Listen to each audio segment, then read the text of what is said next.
ప్రజల ప్రాణాలకు రక్షణగా నిలుస్తున్న 108, 104 అంబులెన్స్ వ్యవస్థపై ప్రతిపక్ష వైసీపీ నాయకులు దుష్ప్రచారం చేయడం సిగ్గుచేటని Attili market committee chairman Dasam Prasad మండిపడ్డారు. ఇటీవల శిథిలావస్థకు చేరిన అంబులెన్స్ ఫోటోలను చూపిస్తూ కొందరు తప్పుడు ప్రచారం చేస్తున్నారని ఆరోపించారు. తనకు జిల్లా ప్రభుత్వ కేంద్ర ఆసుపత్రికి రోగులను తరలిస్తున్న 108 అంబులెన్స్ వాహనాలను పరిశీలించిన వారికి అందుతున్న సేవలను అడిగి తెలుసుకున్నారు. ఈ సందర్భంగా దాసం ప్రసాద్ మాట్లాడుతూ విపక్ష నేతల తీరును ఎండగట్టారు. ఈ కార్యక్రమంలో జనసేన పార్టీ అధ్యక్షులు కొమ్మిరెడ్డి శ్రీనివాస్, చిక్కాల వేణు, ఆకేటి కాశీ, జనసేన పార్టీ నాయకులు బెజవాడ సూరి, మారిశెట్టి మురళి, కొండేటి విజయ, ప్రభుత్వ ఆసుపత్రి అభివృద్ధి కమిటీ డైరెక్టర్ సుంకర ప్రసాద్ తదితరులు పాల్గొన్నారు.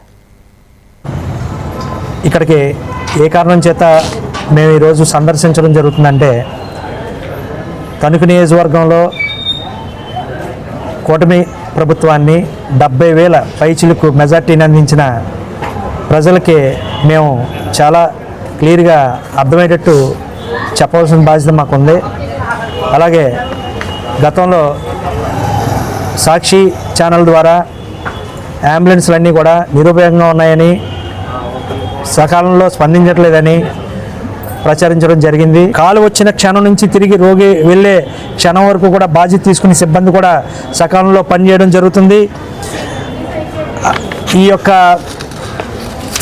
వ్యవస్థని తప్పుదారి పట్టించడానికి సాక్షి ఛానల్లో రకరకాలుగా దీన్ని ప్రచారణ జరుగుతుంది. ఇది కరెక్ట్ కాదండి.